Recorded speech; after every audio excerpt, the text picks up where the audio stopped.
In today's video, we're going to be taking a look at my brand new AV receiver, which is the Sony AN1000. And to be honest, I didn't really want to buy this. For many years, I've been using a Denon AVR-X2400H AV receiver, and it's been great.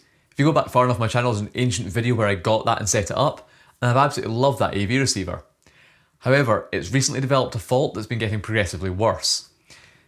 It started with the front left audio channel just cutting out occasionally, and it's been getting progressively worse to the point that now you basically don't get any sound out the front left channel unless you turn the volume up extremely loud, at which point it crackles horribly and then bursts into life. So there's something going badly wrong there, and it's basically just dying. There's also a couple of other little issues I've had over the years. The HDMI port to the TV is a bit dodgy, so sometimes the arc drops out, just little things like that. So as much as I love that receiver, it's time for an upgrade. And I've gone for this, which, depending on your needs, could potentially be one of the best value AV receivers on the market. Because if you've seen my recent videos, you'll have seen me talking about all the fancy multi-room audio and video distribution I'm going to be installing in my new house. And since I was buying a new AV receiver anyway, I wanted to get one that had all the features I could possibly need for that setup. In particular, I wanted a 3-zone receiver. I wanted one with 2 HDMI outputs that operate on separate zones, so I could have one input device fed to the living room TV while another input device is being sent off to the matrix switch and then distributed to different rooms, so 2 of the zones needed HDMI outputs. And then I wanted a third audio only zone, so I can take the audio from what's playing in the living room and feed it into the multi-room audio system. And generally, if you want that sort of feature set, you need to go for a really high-end, expensive AV receiver. For example, looking at Denon's range, if you want a second HDMI output zone, you need to get an X3800H at £1,100, and if you want a second HDMI output zone and a third audio only zone, you need to go for the X4800H at £1,650. But this receiver has both of those and retails for about £899, and I actually picked this up on sale for £699. And it seems like the sort of thing that will probably go on sale at that price quite often. So for less than half of the Denon X4800H, you get the same multi-zone features, which is absolutely brilliant. Of course, the Denons do have a few more features than this. They have preamplifier outputs that this doesn't have, things like that.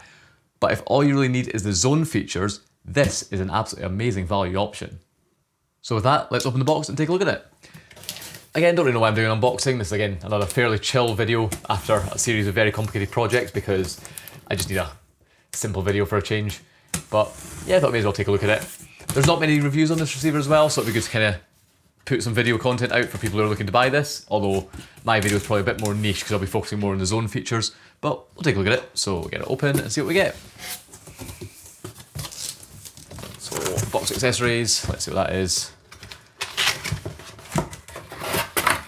So there's what looks to be some sort of calibration microphone. This will be for sort of putting in different positions around the room and calibrating the system presumably. Some sort of little bracket, I think these are presumably for the calibration microphone itself. I'll stop the video and I'll take a look at these and then I'll come back once I actually know what these are. Cool, so I'll figure it out. They basically go together, it's 3 different parts that go together to make a microphone stand. So those go in there. The calibration mic will sit presumably on the top there and on this bottom piece where it's kind of got cutouts for it. And then you'll use that for the room calibration. It's got a tripod mount on the bottom. The instructions here show a picture of it, but don't show you actually what you're to do with it. So I suspect it'll be done through some sort of on-screen display that we'll take a look at later. And then in here, I presume you're then going to get just the remote. Yep, just a remote control. It's also worth mentioning with this in terms of control. I'm obviously wanting to be able to control this from Home Assistant and sort of automate a lot of the control of this. It might not be as nice as the Denon receivers because the Denon ones have a Telnet API that's very open and easy to use, but there is a Python library that supports the HTTP API for this, and it does seem to integrate with Home Assistant through a sort of local API, so hopefully that'll be fine, but I'll need to check that out. But yep, you get the remote there. And that's all for the accessories, apart from some manuals and a few bits of paperwork that are really not exciting to show on video. It's probably boring enough me going through the box and the accessories, let alone going through the manuals. And then we've got the receiver itself, so let's try and get this out without dropping it and see what it's like. Here it is all wrapped up. This really is a throwback to my video when I got my Denon receiver. I basically did the exact same thing with it. But yeah, I thought we'll see my very first impressions on camera because I've never seen this in person. In fact, I've never seen or really used a Sony AV receiver except for like one of those old like home cinema in a box type kits you used to get back in the day. I've never used one of their like actual proper dedicated receivers like this, so it'd be really interesting to try it and see what it's like. So with it all on tape, let's see what we get. And there it is. That is a very smart looking receiver. There's one thing I don't like though, and that is straight away around the back I've noticed that the power cable's pre-attached. I mean, it's not the biggest complaint in the world, but for a device that retails for about almost £900 normal retail price, you could have afforded an IEC connector on the back and had a replaceable power cable. It's fine, it's not a big deal. It's just something it's just a little bugbear of mine, because if you've say got an AV cabinet, it's got a really small cutout on the back that you need to fit a cable through, you're trying to get the cable just routed somewhere, it's just so much nicer to be able to take an IEC plug and feed that through into the receiver and plug it in, rather than having to try and feed an entire UK mains plug through. I don't know, it's just, at this price point, I would expect a detachable power cable. This is the sort of thing I expect on one of those like £200 home cinema in a box things, not a relatively high-end receiver. Minor gripe, but yeah, a little bit annoying, but it's fine. But yeah, if Sony were watching this video, which they will not be, please make it a detachable power cable. But yeah, let's get this out of the way, and let's take a look at the hardware. So now with the receiver out of the box, let's take a look at it. First impressions, it looks really, really nice. It's a relatively matte finish overall, a very slight brushing effect in it. It's just plastic, but it does look really good. It's not completely glossy piano black, which is nice. There's a little glossy bit here, but it's not a complete fingerprint magnet, which is good. Of course, in the front, you've got various buttons, various knobs. I'm not going to go into full detail on those. If you're really interested about it, check the manual. But yep, that's the front of it there. Then, more interestingly, we'll take a look around the back, because this is where it's really interesting with all the inputs and outputs. So first up, we have the speaker outputs. And as you can see here, this receiver is either 7.2 or 5.2.2. So what that means is you can either have 7.2 surround, basically 2.2 meaning it has two subwoofer outputs, so if you just got one sub, just use one, it's then 7.1. And then the 5.2.2 means it has two sub outputs, and you'd have 5 surround speakers and 2 height channels for Atmos. And that's ultimately the configuration I'll use this in. Admittedly, right now, this is going to go into, I think, a 3.1 setup, because I've not even got the rear channels connected yet. But long term, this will be going to a 5.2.2 setup, or 5.1.2. So, yep, got the speaker outputs there. No pre-outs on this model though, just something to bear in mind. So if you want to have any unpowered speakers connected to this, or use external amplifiers, this receiver doesn't have that. There's no preamplifier outputs, just to bear in mind. In terms of the HDMI ports, we've got 6 inputs and 2 outputs.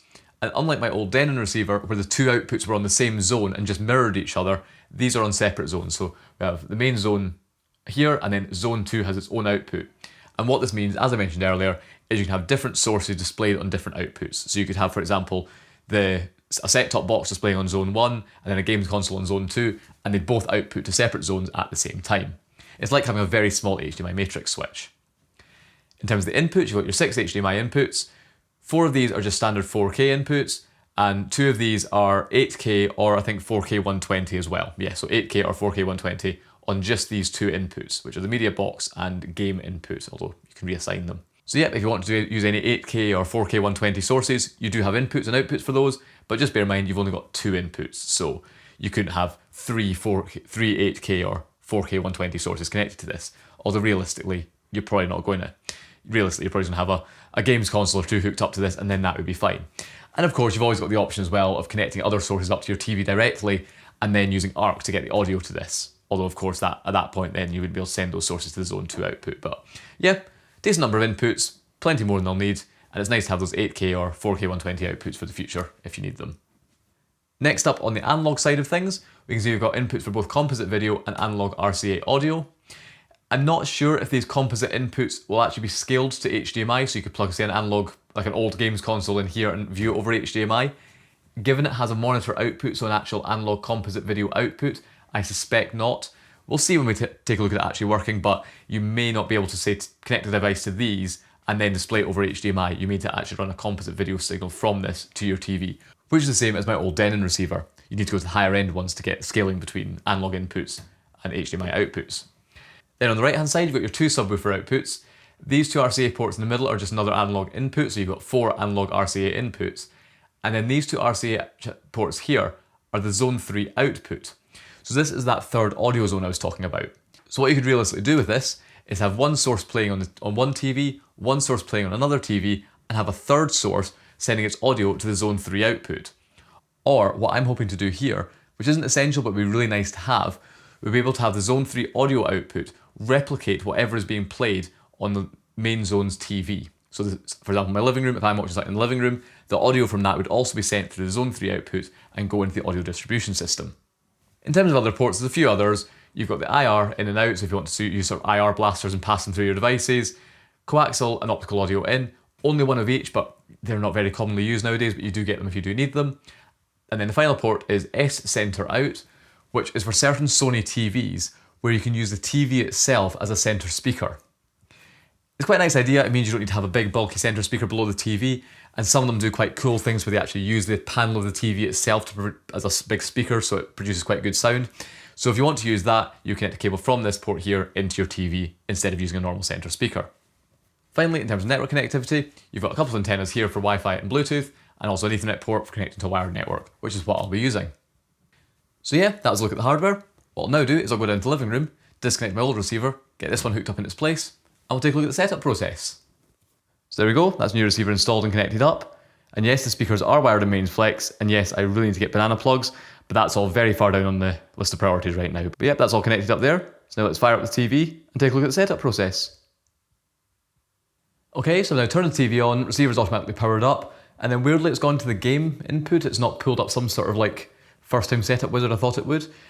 Admittedly, it did turn on when I first plugged it into the mains, and then I turned it off again when there's no display connected, so maybe that skipped it, but yeah, it's at this game input screen. So I'm going to try pressing the home button and see what happens.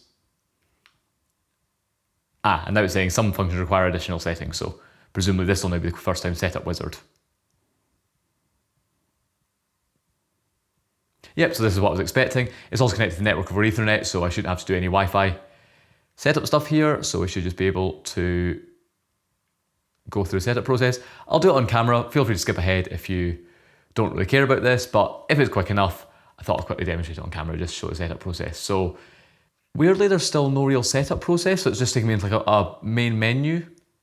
So you have to then explicitly go into setup and manually configure all the speakers. Right, this is really weird. This is not what I expected, because with my Denon, you plugged it in and it took you through a whole setup process to set up all the settings. So this doesn't seem to be doing that out the box. It was new in box as far as I could tell, but I'm going to go in off camera, fiddle about with this, try a complete factory reset, and I'll come back with my findings, because this isn't quite the setup process I was expecting. Okay, so that looks a bit more like it. I tried a factory reset and it did the exact same thing, just going to the game input. But weirdly, it seems if you have it turned off, plug the calibration mic in and then turn it on, at that point it goes into the setup wizard. So I don't know if it's obviously a design decision that if you turn it on without calibrating it, it will kind of work in a completely uncalibrated state. But yeah, plug the calibration mic in and then turn it on, and then it takes you into the setup menu. Admittedly, the manual does also say that, so I didn't read the instructions. But yep, pick language. And then we're going to go into auto calibration. We're going to press start, and this will be the sort of system where you move the microphone around the room and it'll calibrate the system. So preset 1. Interestingly, it seems to have 2 different speaker presets, so you can kind of calibrate one set of presets, calibrate another set of presets, and switch between them. I suppose that's maybe useful if you're ever going to have like 2 different layouts of a room that you move the speaker around. So it's nice to have that, I suppose. So it's now saying to turn on wireless speakers. Obviously, I don't have any, but that's an interesting feature, that it potentially does support some of Sony's wireless speakers. That's a good idea. So skip that. Not going to use the TV as a center, but that was that thing I talked about earlier. The front back speakers in this situation are currently not assigned. Eventually I'll be installing height speakers, so I'll be picking height speakers here, but right now they're not assigned. I don't have any front back speakers. In fact, I don't even have any rear speakers right now. I have 3.1, so can I pick that? Yep, so I can pick 3.1, that's fine, and then once I get rear speakers, I'll have them. So that'll do fine there. Speaker button 3.1, next. Very, very hand-holdy, very easy setup, shows exactly how to connect everything up. I've already done all this obviously, but it's nice to have. So next step wants room measurement, interesting. So it's actually wanting me to actually measure the room. I'll do this off camera obviously. This is interesting though, because with my Denon receiver, it used the calibration mic, and actually after the calibration showed all the room measurements, so it used the microphone to do that. Doesn't seem like this one supports that, so I'm gonna go and get a laser measurer and we'll measure the room. Cool, so that's measured, it was 2.6 meters. The reason the instruction manual is sitting there is because I'm using a laser distance measurer like this. That's actually quite a good tip. If you, obviously it doesn't really work well off a reflective surface like a TV, so just putting a bit of paper against the screen kind of helps with that. Oh, don't press next, so 2.6, not to be that precise. Right, 2.6 there's close enough to what we're doing. Next listening position is the height, so I'll go and do that off camera again. Cool, so that's 1.1 meters, that's right, so put that in. Next up, ceiling height. I think I already know this thing, it's 2.3, so I'll just put 2.3 in. There we go. Screen height, oh, God, the amount of measurements here. Right, get this one in. Cool, so 95, hopefully that's the last one. There we go, cool, finally. So that saved preset 1. Now hopefully we can do some sort of auto calibration. So there we go, so yep, auto calibration, put the mic in the room in the listening position and calibrate. So it's already connected, hit next. Cool, so that's telling me exactly how to position it. So I'm gonna put it on the couch in the primary listening position on the top of the stand with the cable facing out as it says. So I'll go do that and we'll see what happens. Cool, so that's now placed on the couch in the primary listening position. I won't show all these if there's a lot of measurements, but we'll take a look at the first one. So hit next, hit start, and it'll probably make some horrible noises.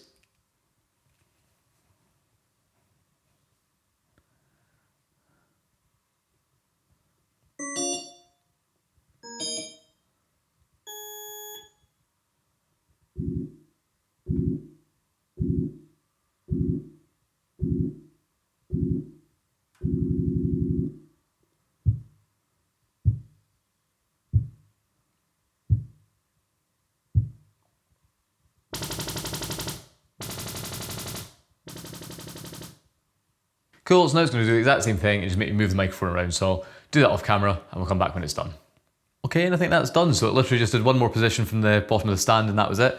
The Denon made you move it about to a bunch of different listening positions. This just keeps it in one listening position, so we'll save that. Okay, so this feature is interesting here. It's saying it can kind of virtually move speakers to an ideal position. Equally, these speakers are fairly in an ideal position, as far as I can tell. But you can kind of apparently move the front ones in closer and realign them like that based on the measurements, or you can have virtual rear channels based on the measurements, which it says is best for movie content. Right now I'm just going to leave this off just because I want to test this receiver out without any of the funny features interfering with my experience. Obviously I'm going to have to completely recalibrate this when I add the rear channels and add the height channels, so I'll maybe play about with it then, but right now I'm just going to keep it simple and keep it off. Next up is asking to pick which sort of EQ I want based on the measurements. It's defaulting to engineer. Normally I do tend to use full flat, I'd rather have a completely flat response curve, but I'm going to leave it on engineer just because that's default, and again, once I'm testing this out properly, I'll play about with them and see how I feel. I'm kind of just going to enable all these features by default, just to leave it on reasonably default options, rather than sort of going off piste right now. I'll go in afterwards and play about with them and see how I find them. So yep, that's there, and hopefully now, we've got auto calibration completed. Yep, so next one's internet settings. It's already connected over Ethernet, so I suspect it should just set itself up automatically. Yep, wired connections, hopefully that should just connect itself up automatically. Yep, there we go. It's also got built-in Chromecast as one of the features, so you can cast things directly to the receiver, which is a really nice feature, so we'll enable that. Read the license agreement, of course, for that. Set a time zone. So time zone picked there. That'll do. I'll leave the model number, that's fine. And that's now connected to the internet, so there we go, hit next. Don't want voice commands, definitely not, but we'll just leave that there. Another privacy policy. And there we go. So that should now be completely set up and ready to use. Until it gives me this ad for 360 reality audio, something like that. Don't know, we'll look at that later. Right, just work. Cool. So now that seems to be working now, we've got kind of a menu to pick between the various inputs on the device. Also it's got Spotify built in, stuff like that. But yep, that seems to be working. So yep, looking at the main menu here, it seems as though you've got two different options. You've got watch and listen. So you can go into watch and that gives you all the video sources that you have. And then you can go into listen and that gives you all the audio sources. So that makes sense. It's quite nice having this actually, because with my old Denon receiver, it didn't really have any kind of decent on-screen display. And it also couldn't output its on-screen display at 4K. So every time you opened up a menu, the TV would have to like reconfigure, drop down 1080p. And then you could never overlay the on-screen display over content if you're watching 4K content. So I'm really looking forward to this receiver having a proper on-screen display that actually displays over 4K content, especially with volume control, because that was really annoying on the Denon. If you're watching something 4K, you wouldn't get an on-screen volume control. So now I fired up the Skybox just to give it an input source. So we'll try and switch to that. So we'll go to home, watch. I think I called it sat/cable TV. So we'll press that. And in theory, Sky should come up. Yep, that's working. So there's probably a bunch of settings I need to change. I'm going to have to go in and make sure all the sources are output in the right format. They're all output in HDR, 4K. Just test it all out. So I'll go away and do that off camera. I'll go away and also use it for a bit, check it all works, check if I don't have any issues, and we'll come back and talk about my thoughts. Okay, so I've now got the receiver set up, and I've been using it for a good couple of weeks, and I've got pretty used to it now, and it's worked really well. I'm not going to go into full detail demonstrating all the features of it. Basically, all the normal features work exactly as you'd expect from any other AV receiver. They all work absolutely fine, the CEC control works well, so it switches input automatically. I've not had any issues at all. So instead, what I'm going to focus on for the remainder of this video is talking about both the multi-zone features and the network integration for Home Assistant in Node-RED. Because all the other reviews of this are going to cover the more sound quality type stuff and all the normal features. So I wanted to focus on the more unique features that I'm looking for in this receiver. So we'll start off with talking about all the multiple zone functionality. So to test this out, I've got all 3 zones connected up here. The TV on the stand is connected up to the main zone. The TV on the floor is connected up to the zone 2 output. And then the speaker on the floor is connected to the zone 3 output because zone 3 is audio only. So we can take a look at how all this works. Now in terms of input devices, into the setup here, I've obviously got the TV which is connected over ARC into the receiver. I've got a SkyStream box and a Google Chromecast. So I can switch between the various inputs and take a look at it all working. So right now, zone 2 and 3 are both off and zone 1 is showing the Sky box. So we're seeing Sky on the TV. Now, if we want to say extend that main zone, that Sky box into zone 2 and watch that on the other TV, which may be in a different room, in my case, this will feed back into the multi-room HDMI system. All we need to do is on the remote, we want to turn zone 2 on by using the zone 2 on button. And then it'll kind of reconfigure. You'll notice when you change zones and switch inputs around, the picture might cut in and out. That's just because it's reconfiguring the HDMI and I think renegotiating HDCP and stuff like that. But yeah, we can now see we've turned zone 2 on. They're now both showing the same source, so Sky is now showing on both TVs. If on the other hand I wanted zone 2 to show a different source, say for example I want to put the Chromecast on zone 2, what I can do is I need to first of all tell the remote that I want to control a different zone. So the way it works on the remote, there's these buttons here to pick zones. So right now if I press any button, you'll see main lights up.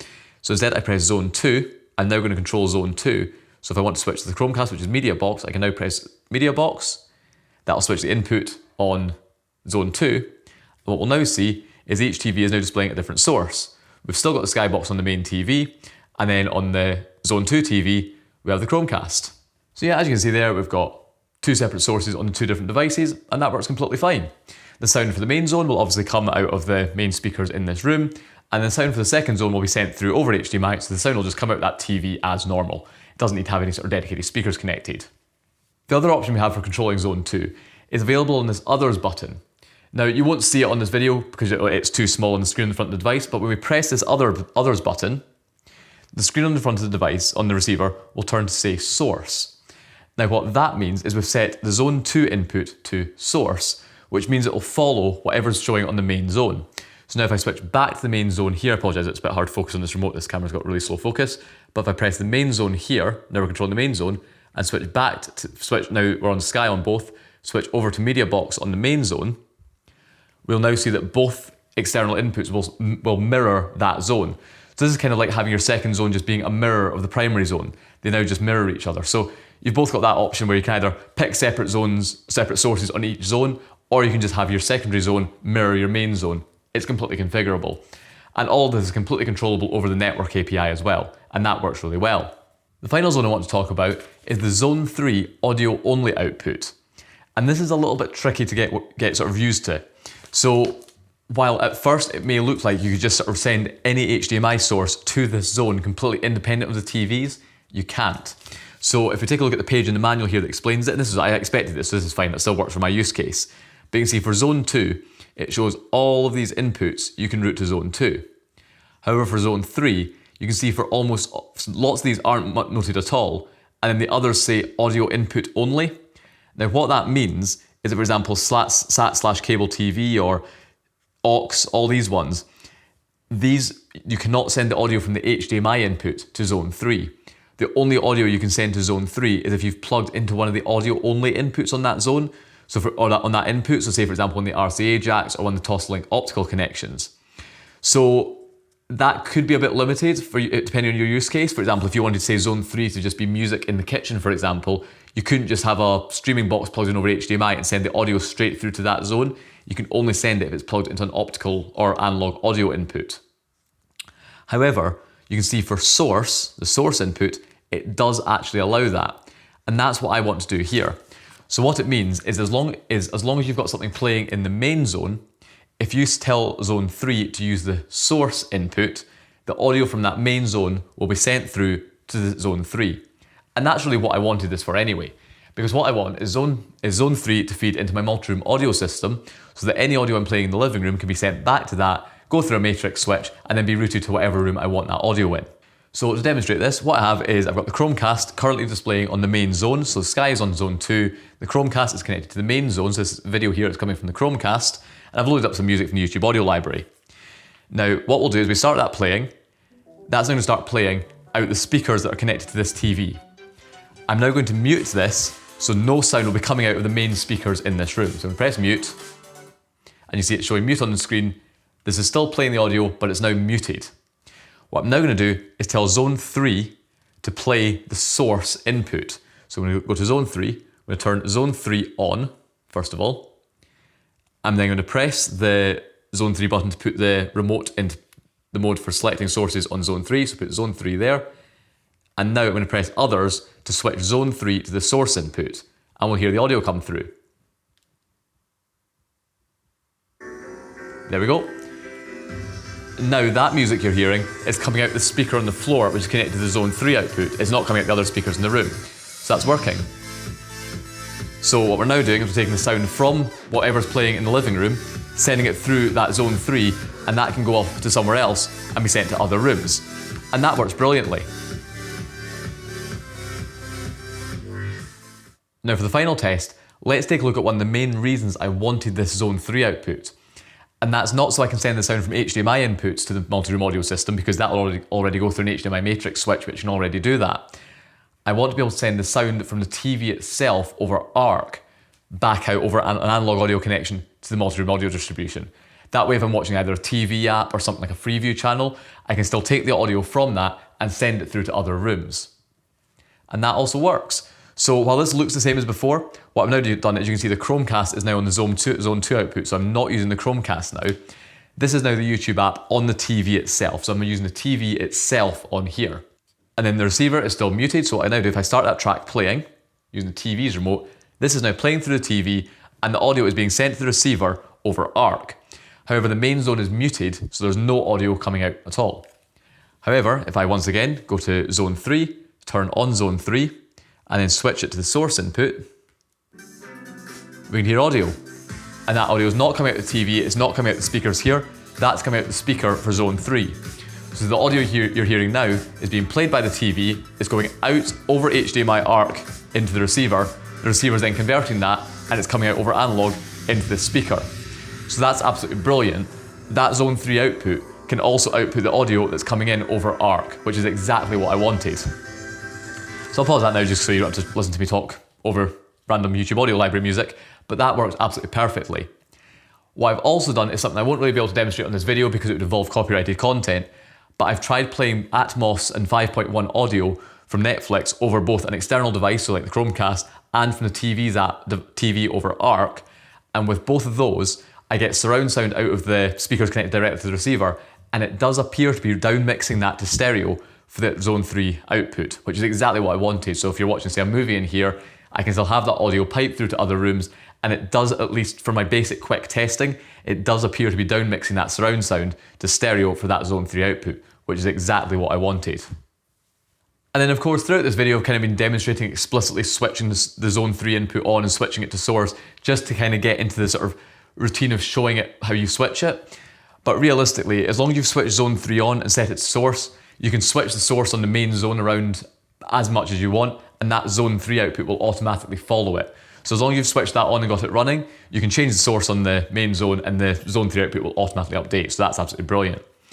So yeah, that's a look at the zone functionality, and hopefully that makes a bit more sense than me trying to explain it earlier or what it says on the Sony website about it. That's kind of the functionality you get. Your HDMI zones can all be routed out over 2 different HDMI outputs, either to mirror across 2 different zones or to have separate things on each zone. And the zone 3 audio output can only output the inputs that are fed in over a dedicated analog or digital audio input. It can't feed the audio from HDMI out over zone 3. However, it can mirror the audio playing out of the main zone on zone 3, both over an HDMI input or over ARC. So hopefully that makes sense. And yeah, it works really well. Only other thing to mention is at first I couldn't quite get these zones to work. What you need to do is you need to go into the settings on the receiver, go down to, I think it was setup, then once you're in the setup menu, which interestingly also knocks off the separate zone, just something to bear in mind, so if you go into the menu, you will actually lose another zone. And then if you go into zone settings in here, there's these options here for zone 2 settings, zone 3 settings, and when you go into these, it pulls up kind of like a getting started wizard. I needed to go through that for both zone 2 and zone 3 before they actually would work. It's kind of a quick setup wizard asking you what you've got connected to that zone. Once you've done that, the zones do work. Only other setting of note here is zone 3 line out. That's currently set to fixed, but you can change it to variable. Essentially what that means is, do you want the volume on that zone output to be a fixed volume, or do you want to be able to adjust the volume using the receiver? Because of my setup here, that audio is going to go into matrix switch and have a bunch of additional processing where I can adjust the volume. I want that on fixed. But on the other hand, if you wanted that say just going off some powered speakers, you could set that to variable and then use the AVR's remote to adjust the volume. So that's the option there, that's what that means. But yeah, that's the zone functionality. So what we'll do is we'll now jump over to screen recording and take a very quick look at the Home Assistant and Node-RED integration and how you can kind of integrate this with your other smart home systems. I'm not going into a huge amount of detail because I've not even implemented it yet. I've just briefly checked it just to make sure it does work. But it does work, so we'll take a quick look at how all that works. And then we'll wrap all this up. So now let's talk about controlling this receiver over the network. Now, unlike my Denon receiver, which used a very simple Telnet API that was very easy to implement based on a PDF that just explained the various commands, the Sony receiver uses more of an HTTP type API, which is a little bit more complicated. However, if you want to use that, there's a very simple Python library here called Python SongPal that handles most of the implementation for you. Now, the term SongPal refers to the Sony app. I think it's now called Music Center. It used to be called SongPal, but the idea is that they use the same API that the receiver hosts to communicate with its official app, but allows you to also control it from your other applications. So yep, you've got the Python SongPal library here. Through this, you can also integrate it with another application, build an application around it, or as a simple command line interface, you can use to kind of control various features of your receiver, all the multiple zones. All of that is configurable from the command line API. So that's great if you want to build your own solution, but what if you want to use something a bit more pre-made? Well, as you can see, there's a Sony SongPal Home Assistant integration, so you can very easily add this to Home Assistant. It'll find your receiver on the network, and it'll show up as an object. So if you look in Home Assistant here we can see we have the SongPal integration. Here's my receiver. We can go into here. There's a receiver. We can turn it on and off, adjust the volume, mute it, pick the source, and pick the sound mode. And of course, within source, you can also pick the source, so it'll follow the main zone. All that's possible in here. However, there's one major limitation I found with the official Home Assistant integration, is that I can't find any way in here to make this work with multiple zones. All this does here is control the main zone on the receiver. I may be missing something, and if I am, please let me know in the comments. And likewise, this is also something that could be changed in the future, and if I had any ounce of free time, I could possibly submit a change to this to actually add multiple zones. But right now, as far as I can tell, the official Home Assistant integration only supports the main zone. However, all's not lost if we have Node-RED. So we've got Node-RED installed here. Obviously, I'm going to be building a lot more stuff in Node-RED. There is nothing set up in here yet. I need to build a lot of stuff in here. But in Node-RED, there's a palette in here called Node-RED Sony Audio. So you install that from the palette, and that gives you two different blocks. You have this one here called Control and this one called Notify. Now, I've not used the Notify block, so I've not really tried that yet, but apparently it'll just pull in events from the API. So if you potentially want to monitor for state changes on the receiver, you could do that here. So I might end up using that in my final integration, but the main one here is going to be Control. So if we go into here, you first of all add a device, so you can add your receiver, and of course you could have multiple receivers in this if you wanted to. And then from this, you can then pick an action. So we have various options here: power on, off, standby, mute, toggle mute, set source, all that kind of stuff. Once you've picked one of those, it gives you different options. So for example, set source, we can then pick the source. Once again, we can pick the source, which is exactly what we wanted. And then unlike in Home Assistant, you can also pick a zone. So with this, I could say set zone 3, take zone 3, turn it on and set it to source. And in that way, zone 3 would turn on and repeat the same sound as the main zone. So it's all completely configurable through Node-RED. And then of course in here, I could then use the Home Assistant blocks to integrate Node-RED with Home Assistant to kind of tie everything together. So yeah, that's current state of play with all this. There's a visual Home Assistant integration, and that will work great if all you care about is the main zone. But if you want to use the multiple zone functionality, you might need to use the Node-RED integration instead and then tie that into Home Assistant in some way. So yeah, the network integration works pretty well, and I can't wait to integrate this more with my smart home system. So there you go. That was a look at my new AV receiver, which is the Sony TA-AN1000. And as much as I didn't really want to buy this, I'm very happy I did. It works really, really well. The multi-zone functionality is exactly what I wanted, and I got all that for a fraction of the price of the equivalent Denon with that amount of zone functionality. The network integration works really, really well. Never had a problem with it when I've been testing it. And yeah, it's a great device. And for the price that this cost, it's just fantastic value. I've just checked today and it's once again down to $699 on Amazon, so it does seem like it quite often drops down to the sort of $699 price point, which for this sort of receiver is a lot of receiver for your money. So I'll put a link in the description if you're interested in checking it out, but all I say now is thank you very much for watching.